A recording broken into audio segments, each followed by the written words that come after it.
ladies and gentlemen, and welcome to another edition of Fallacies, Lies, and Christian Apologetics, where we examine the fundamentally flawed reasoning of the defenders of the faith. In this issue, we're going to cover a familiar argument that comes up almost every time you debate with a Christian apologist, or at least all the times that I've debated with a Christian apologist. Well, anytime you debate the issue of whether or not Jesus was a historical character.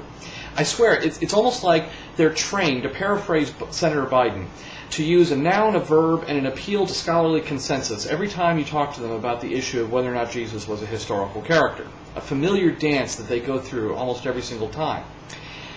And in the past, I've made the mistake of trying to be logical about this and say, look, that's a logical fallacy. You're making an appeal to authority there. Even experts are required to provide reasons as to why they believe what they believe. Show me the evidence. And the problem with this is they anticipate this. They know that this is coming. And so what they invariably do is they trot out the flimsy pieces of evidence, such as Josephus' Antiquities of the Jews and Tacitus' Annals, and they say, here you go, here's the overwhelming evidence. And you point out why that's not overwhelming evidence and all the problems with that, and they dance right back to their appeal to authority. Well, you know, scholarly consensus doesn't agree with you.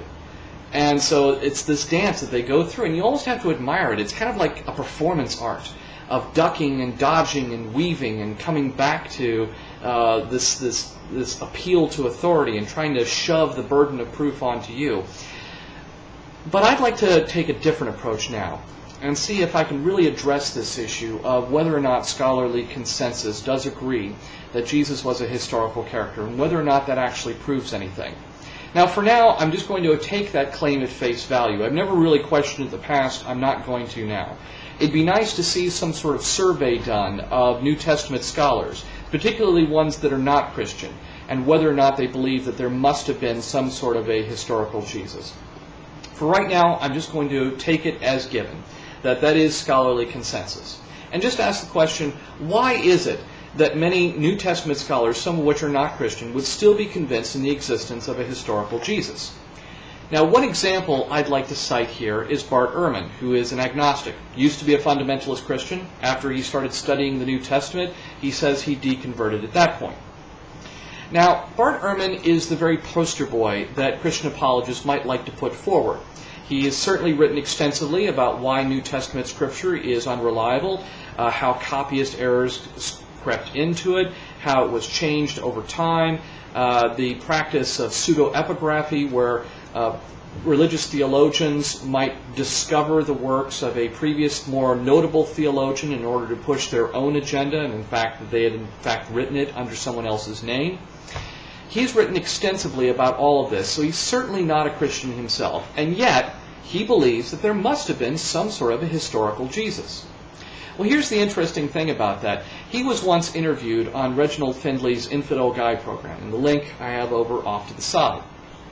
And in that interview, he said that yes, there was a historical Jesus. And Reginald Findley asked him, well, why is it that you believe that? And at that point, he got kind of huffy about it, and he started dodging and weaving and going through a very familiar dance that I've seen Christian apologists go through, the appeal to authority. Well, finally, after what seemed like 20 minutes, I don't know how long it actually was, he was finally nailed down and provided what he thought was evidence as to why Jesus must have existed as a historical character. And here, I'm holding it in my hand right now. Yes, I'm not kidding. He actually presented Paul's epistles as overwhelming evidence that there must have been some sort of a historical Jesus. The very same New Testament Scripture that he's written extensively on as to why it's not reliable is the same overwhelming evidence that he uses as to why he believes there must have been a historical Jesus. Well, needless to say, this puzzled a lot of people in the chat room, and there was a lot of buzz about that. And after the interview, a lot of people were wondering, why is it that he's so convinced? Why can't he just let go of this idea that there must have been a historical Jesus? And really, it's not hard to understand. Even non-Christians are sort of conditioned to believe that this is a part of history. And we even have a rose-colored glass view of the gospel character Jesus. I myself did, up until about 5 years ago, even though I was raised in an agnostic household. The pageantry is played before our eyes once a year for about a month at Christmas time, and then again at Easter. And even when there's not a major Christian holiday on, Jesus is still a part of our culture.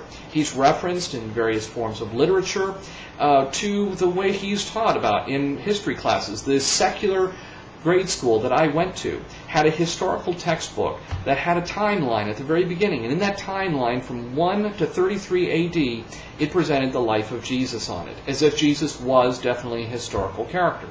So you're conditioned by this, and eventually you just come to the conclusion, well, of course, Jesus is a part of history. How can you escape coming to that conclusion? It took a lot of effort for me to rip off the rose-colored glasses and actually examine critically the gospel character and just see how two-dimensional this character is, and just see the dearth of evidence that is provided as to why Jesus must have been a historical character, and really come to question all of this. And I was raised agnostic.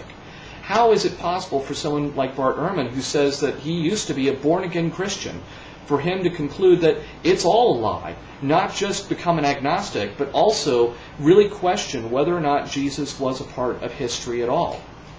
So, some fundamentalist Christians or Christian apologists would present Bart Ehrman as an example of a scholar who's not a Christian, who still believes that Jesus was a historical character, and doesn't that prove something?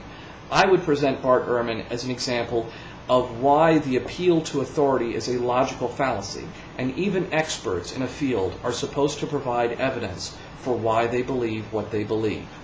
May God's gift of reason light our way.